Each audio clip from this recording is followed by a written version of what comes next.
किसके बारे में हम लोग पढ़ रहे हैं? तो महात्मा गांधी के बारे में, जिनको राष्ट्रपिता या बापू भी कहते हैं। महात्मा गांधी को राष्ट्रपिता या बापू भी कहा जाता है। इनका जन्म यानी महात्मा गांधी का जन्म 2 अक्टूबर 1869 ईस्वी को पोरबंदर गुजरात में हुआ था ना, गुजरात के पोरबंदर नामक जगह पर। इनके पिता का नाम करमचंद गांधी और माता का नाम पुतलीबाई था। ठीक है, पिता का नाम क्या था? करमचंद गांधी और माता का नाम पुतलीबाई था। ठीक है, इनका विवाह 13 वर्ष की अवस्था में, कितना? 13 वर्ष की अवस्था में बाल विवाह हुआ था। कस्तूरबा गांधी नामक कन्या से हुआ। कस्तूरबा गांधी से, इनकी महात्मा गांधी की पत्नी का नाम क्या था? कस्तूरबा गांधी। गांधी जी के 4 पुत्र हुए।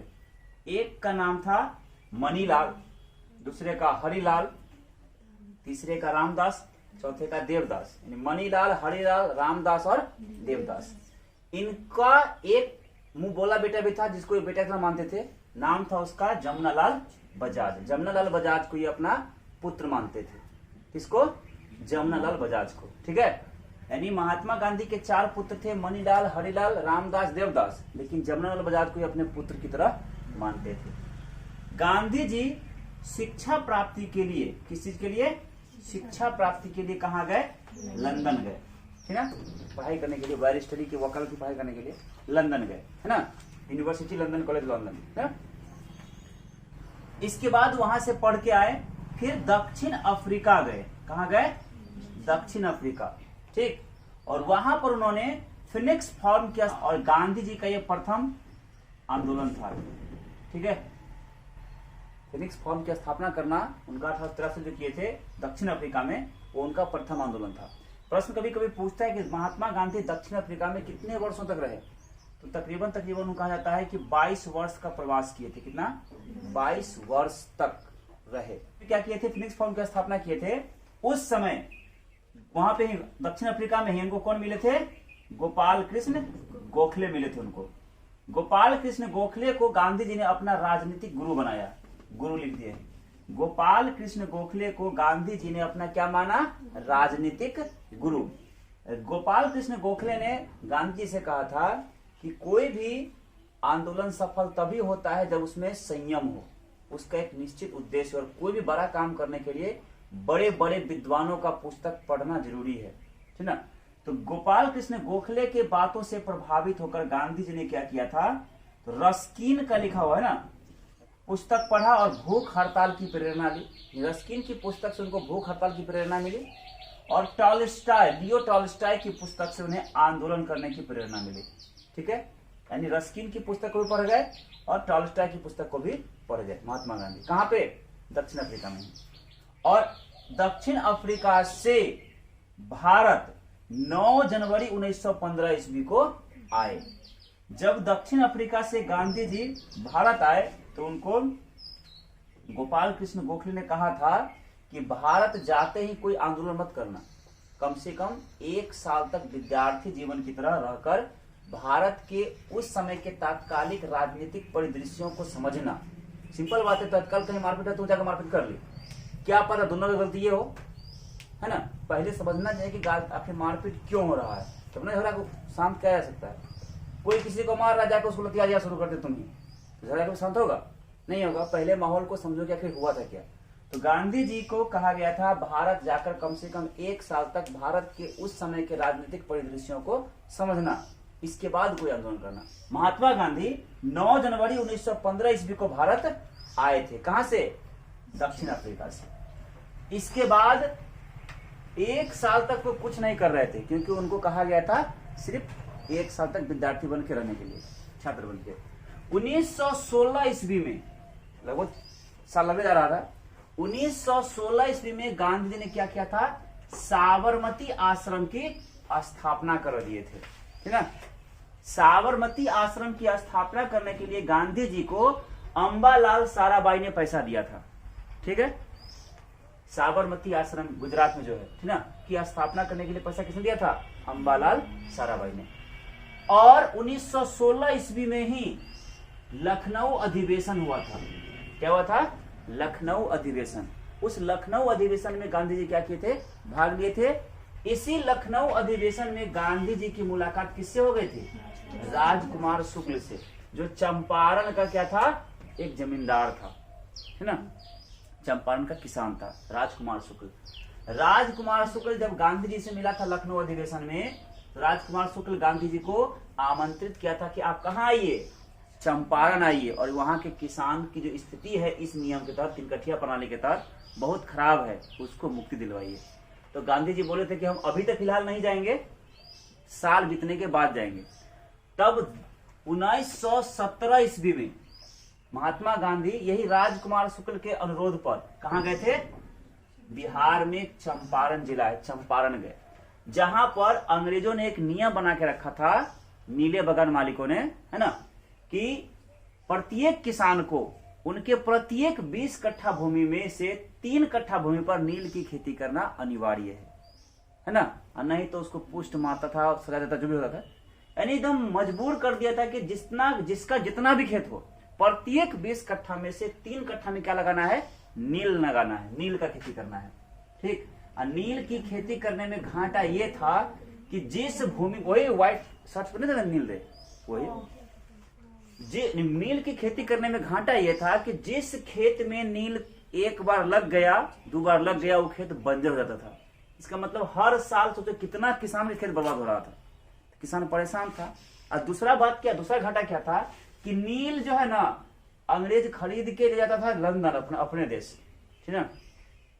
अब यहाँ नील किसान उगा लिया, बोरा भर के नील है, अंग्रेज बोलेगा हम नहीं लेंगे, तो किसान क्या करेगा, नील रखे यहाँ पे, नील रख के कुछ करेगा नहीं, है ना।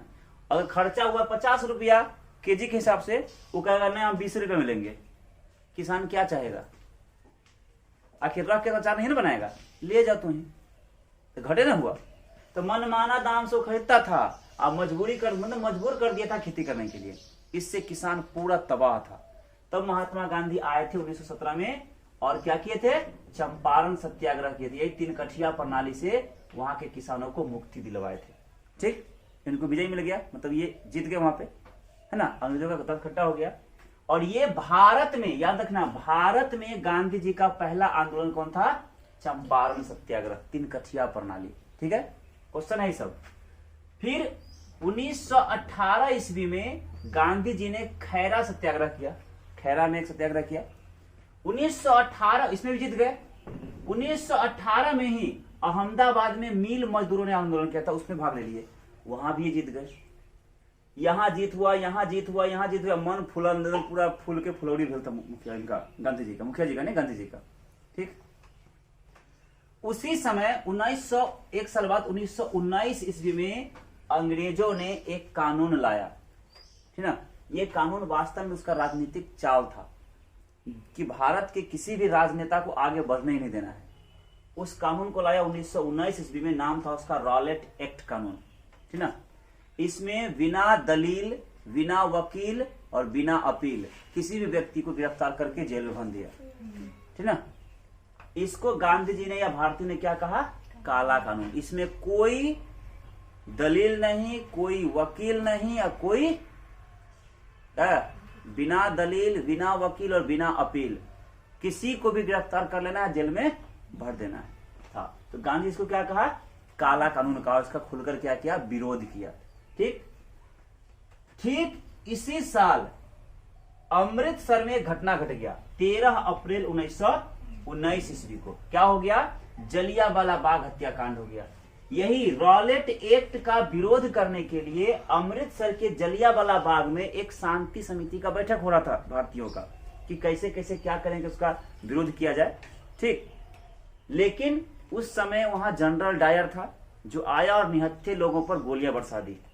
जलियांवाला बाग में एक छोटा सा रास्ता था जिसमें से हजारों लोग कैसे निकलेगा, भगदड़ मच गया। कितना, लगभग 1000-1500 आदमी मर गया था, मार दिया था, मरने गया, मार दिया था उसको, है ना। हाँ, तो जलियांवाला बाग हत्याकांड हुआ। कब हुआ, तो 13 अप्रैल 1919 ईस्वी को। इतना दुखदायी घटना ये हुआ कि गांधी जी को, जो अंग्रेज पहले केसर हिंद कहा था, यानी केसर ए हिंद की उपाधि से दिया गया था गांधी जी को, तो गांधी जी ने इस घटना से दुखी होकर अपना केसर ए हिंद की उपाधि लौटा दी थी। किसको, अंग्रेजों को। ठीक है, 13 अप्रैल 1919 ईस्वी को हुए जलियांवाला बाग हत्याकांड से दुखी होकर गांधी जी ने क्या किया, केसर हिंद की उपाधि लौटा दी और इसका खुलकर विरोध किया। तब जाकर हंटर आयोग की स्थापना हुई, हंटर कमीशन बना। क्यों? जलियांवाला बाग हत्याकांड की जांच के लिए। समझ में आया? तब जाकर लोग शांत हुआ। हंटर आयोग की स्थापना क्यों हुआ था? तो जलियांवाला बाग हत्याकांड की जांच के लिए। अब देखो फिर इसमें लोगों फैसला हुआ कुछ हद तक। 1 अगस्त 1920 ईस्वी को गांधी जी ने क्या कर दिया, भारत में असहयोग आंदोलन शुरू कर दिया और लोगों को यह बात कहा कि 1 साल में आजादी मिल जाएगा, आप क्या कीजिए, असहयोग कीजिए। अंग्रेज कुछ कहे उसका बात नहीं मानिए, कोनो काम करने के लिए कहे नहीं कीजिए, सहयोग नहीं करना है उसका, असहयोग आंदोलन कीजिए सभी आदमी, एकदम 1 साल में आजादी मिल जाएगा। गांधी जी को थोड़ा सा हड़बड़ी लग रहा होगा, जल्दी हो जाएगा, ठीक ना। लेकिन क्या हुआ कि 1 अगस्त 1920 को जो असहयोग आंदोलन शुरू हुआ वो पूरे चरम उत्कर्ष पर बढ़ने लगा, आग की तरफ फैलने लगा ये आंदोलन, लोग इस पे शामिल होने लगे खूब, है ना। होते होते होते होते ये आंदोलन इतना उग्र हुआ कि उत्तर प्रदेश में गोरखपुर जिला है ना, गोरखपुर के पास एक जगह है चौड़ी चौड़ा, क्या है, जैसे यहाँ पे गेराबाड़ी जगह है ना, कोढ़ा जगह है ना, रामपुर एक जगह है ना, उसे ही उत्तर प्रदेश के गोरखपुर के आसपास एक चौड़ी चौड़ा जगह है जहां पे पुलिस स्टेशन है, पुलिस का जगह है। वहां पर क्रांतिकारी जो सब था भीड़ लगा के पूरा एकदम और असहयोग आंदोलन का अपना प्रचार कर रहा था, असहयोग आंदोलन नारा लगा रहा था। पुलिस प्रशासन हाय हाय अंग्रेजों वापस जाओ खूब नारा लगा रहा था, इतना लगा रहा था, इतना भीड़ भाड़ हो गया था कि अंग्रेज परेशान हो गया था। वो लोग क्या किया, आया प्रशासन पुलिस सब लेके एकदम डंडा बरसाना शुरू कर दिया। अब जहां पे 10,000 आदमी 20,000 आदमी रहेगा वहां पे 50 को पुलिस चल जाती, क्या कर लेगा, भीड़ उग्र हो गया, धर के खदेड़ दिया किसको, पुलिस वाले को। तो पुलिस वाला सब जान बचाने के लिए क्या किया, जेल में घुस गया, अपना थाना में अंदर जेल में घुसा ना, बैरक कैदी को रखने के लिए, उसमें घुस गया, अंदर से लॉक हो गया, ठीक। अब उसी में भीड़ गुस्सा था, किरासन तेल पेट्रोल जेल में से छिड़क दिया और आग लगा दिया।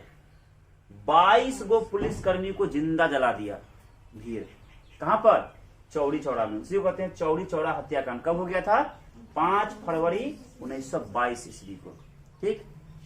ये आंदोलन का जो उग्र रूप देखे गांधी जी, इससे गांधी जी थोड़ा सा दुखी हुए, है ना। और गांधी जी ने चौड़ी चौड़ा हत्याकांड होने के 7 दिन बाद ही 12 फरवरी 1922 ईस्वी को असहयोग आंदोलन वापस ले लिए। बोले कि नहीं, हमको असहयोग आंदोलन नहीं करना है, क्योंकि उग्र हो गया था आंदोलन बहुत ज्यादा, ठीक ना। लेकिन गांधी जी का गलती थोड़ा सा था, अगर आंदोलन उग्र हुआ था तो कहां हुआ था, चौड़ी चौड़ा में, यहां छोड़ दीजिए, है ना, यहां बंद कर दीजिए, पूरे भारत में क्या वापस ले लिए, है ना। इस कारण से पूरे भारत में इनका विरोध होने लगा गांधी जी का, है ना, कि इन्हें का ऐसा हुआ ऐसा हुआ ऐसा हुआ, ठीक। लेकिन गांधी जी को कोई गिरफ्तार नहीं किया अंग्रेज, जानता था कि वो नेता है, गिरफ्तार करेंगे तो बस, अभी तक तो खाली पुलिस फूका है, थाने फूका है, अगर नेतवा गिरफ्तार कर लिए तो हो सकता है कि पूरा भारत में भगा दे हम लोगों को खदेड़ के, है ना।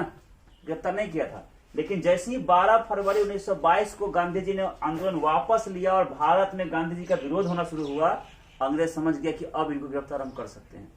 अंग्रेज चट से गांधी जी क्या कर दिया, गिरफ्तार कर लिया, उन पर मुकदमा चलाया और जेल सजा कर दिया तुरंत, लगभग 6-7 साल का सजा हुआ, ठीक, 6 वर्ष की सजा हुई थी।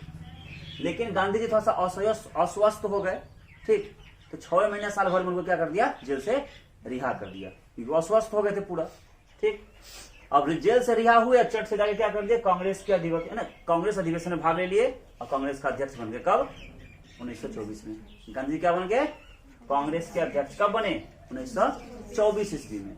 अब देखो 12 मार्च 1930 ईस्वी को, 1924 से 30 तक 6 साल लगभग भारत, जैसे अभी कोरोना फैला था ना 2019 में लेकर 22 तक है ना कोरोना, 3 साल से कोरोना चल रहा था, वैसे ही भारत में 1924 से 30 के आसपास एक बीमारी महामारी फैला था, प्लेग, है ना, जो बहुत खतरनाक होता था। तो महामारी आ गया था, तो उसमें महात्मा गांधी क्या कहते हैं, 5-6 साल तक लगभग देश में सेवा सत्कार करते रहे सब, जनता का भरोसे जीतते गए, फिर से अपने आप को एक नया छवि पर लाए, क्योंकि सब विरोध किया था ना। और तब जाकर 12 मार्च 1930 ईस्वी को दांडी यात्रा शुरू की। दांडी जो है गुजरात है ना, जैसे गुजरात अगर है ये, इसे भारत के नक्शा में ये मान लो गुजरात है यहाँ पे, गुजरात है राज्य अगर, तो गुजरात का दांडी से लेकर उसके समुद्र तक, अरे साबरमती से लेकर समुद्र तक दांडी जगह है, वहां से चलना शुरू किए तो यहाँ आए थे। कुल 26 दिन लगा था आने में, ठीक ना। यहाँ से 12 मार्च को यात्रा शुरू हुआ था 78 आदमी के साथ, और यहाँ पहुंचा था 6 अप्रैल को, ठीक ना। लगभग 20,000 आदमी हो गया था। के कम से हजार होता है, बस समझ आया? वही लिखे हैं कि 12 मार्च 1930 ईस्वी को गांधी जी ने क्या किया था, दांडी यात्रा शुरू किया था। उस समय कितना आदमी था? मात्र 78 आदमी। और 26 दिनों बाद पैदल यात्रा करते करते करते करते यहाँ पहुंचे थे 6 अप्रैल, यानी दांडी का पहुंचे थे 6 अप्रैल 1930 ईस्वी को दांडी पहुंचे और नमक बनाया और सरकार का विरोध किया कि हम आपका बनाया हुआ कुछ नहीं लेंगे, है ना। और देखा तो उस समय उनके पास, उनके साथ कितना आदमी हो गया था? 20,000 आदमी हो गया था। उनको आश्चर्य हुआ कि भाई इतना आदमी है, इतना आदमी कैसे घुमा देंगे। बस उसी तारीख को, सेम वही तारीख 6 अप्रैल 1930 ईस्वी को ही गांधी जी एक और आंदोलन शुरू कर दिया, यानी एक तो खत्म हो गया किया यहाँ पे। इसी दिन शुरू कर दिए सविनय अवज्ञा आंदोलन, है ना। कब? 6 अप्रैल 1930, इसी दिन क्या कर दिए? सविनय अवज्ञा आंदोलन शुरू कर दिए। कौन? गांधी जी। सविनय अवज्ञा आंदोलन में क्या था? कोई अंग्रेज, भारतीय लोगों को कहा गया कि कोई भी अंग्रेज कुछ भी कहेगा बस विनय के साथ, भाई साहब हम नहीं करेंगे, बाबूजी हम नहीं करेंगे, विनय के साथ, विनती के साथ हम आपका काम नहीं करेंगे। कुली को कहेगा अंग्रेज, सामान उठाओ, हम नहीं उठाएंगे, अपने उठा के जाओ। जूता साफ करो, नहीं करेंगे, अपने साफ करके जाओ। बाथरूम में पानी रखो, नहीं करेंगे, अपनी जगह। मतलब विनय के साथ उसका काम का त्याग करना, यानी सविनय अवज्ञा करना। यानी अंग्रेज का कोई सामान न खरीदना है न सेवा करना है उसका, ठीक है। इससे क्या हुआ? अंग्रेजों को थोड़ा सा टेंशन होने लगा, ठीक। अब इसमें उसी समय 1930 ईस्वी में ही भारत का वायसराय कौन था? Lord Irwin. कौन था? Lord Irwin. और उस समय इंग्लैंड में प्रधानमंत्री था मैकडोनाल्ड। कौन था? मैकडोनाल्ड, ठीक है। 1930 ईस्वी में, यानी लॉर्ड इरविन, है ना, यहाँ का वायसराय था। गया इंग्लैंड में गोलमेज सम्मेलन होने वाला था। क्या होने वाला था? गोलमेज सम्मेलन। वहां पे भारतीय लीडर को बुलाया गया कि जो भी भारत का लीडर प्रतिनिधि है उसको यहाँ भेजा जाए, ताकि क्या करेंगे, बैठ के विचार करेंगे कैसे कैसे क्या होगा। तो गांधी जी को कहा गया, लॉर्ड इरविन ने संदेश दिया, चिट्ठी लिखा या सूचना दिया किसको? गांधी जी को। 1930 ईस्वी में क्या होने वाला है? इंग्लैंड में, लंदन में गोलमेज सम्मेलन होने वाला है, उसमें आप भाग लीजिए। ये बताओ, सिंपल बात, हम तुमको कहेंगे तो यहाँ पे क्या करो, यहाँ पे तुम आंदोलन करो स्वाति के खिलाफ, ठीक।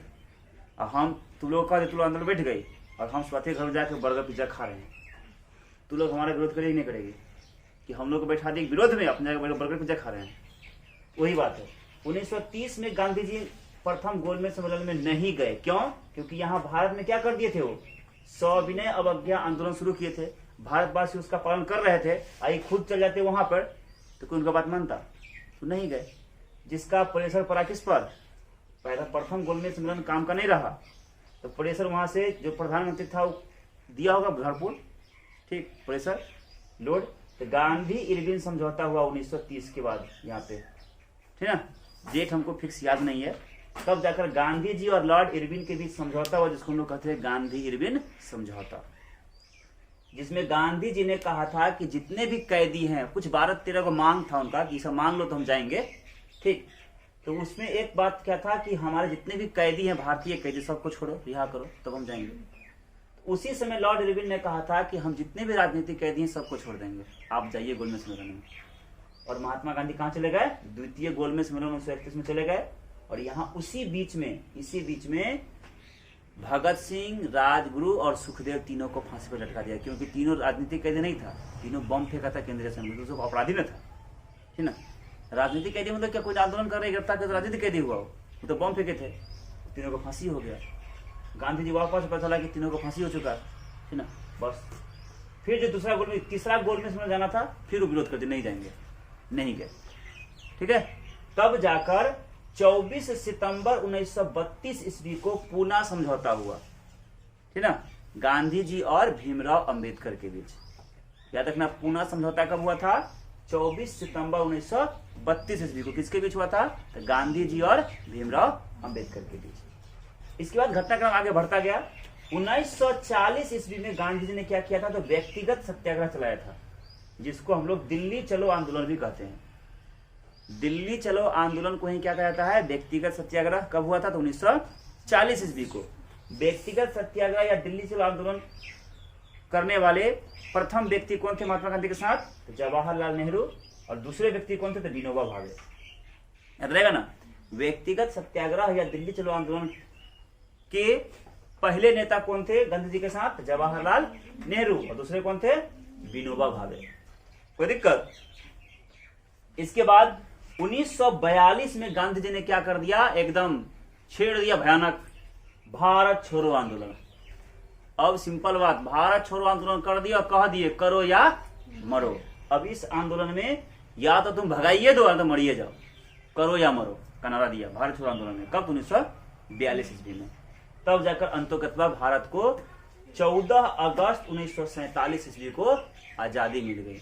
हालांकि भारत जब आजाद हुआ उससे पहले भारत इनको महात्मा गांधी को गिरफ्तार कर जेल में कर दिया गया था। और महात्मा गांधी जेल में ही थे तो उनकी पत्नी का देहांत भी हो गया था, मर गई थी उसकी पत्नी कस्तूरबा गांधी, है ना। उनकी पत्नी जो थी कस्तूरबा गांधी, जिस समय वो जेल में थे आजादी से पहले, उस समय उनकी पत्नी का देहांत भी हो गया। उनकी पत्नी से मिलने भी नहीं दिया गया था उनको। ठीक है। अंततः 14 अगस्त 1947 को हमारा देश क्या हुआ? आजाद हुआ। ठीक।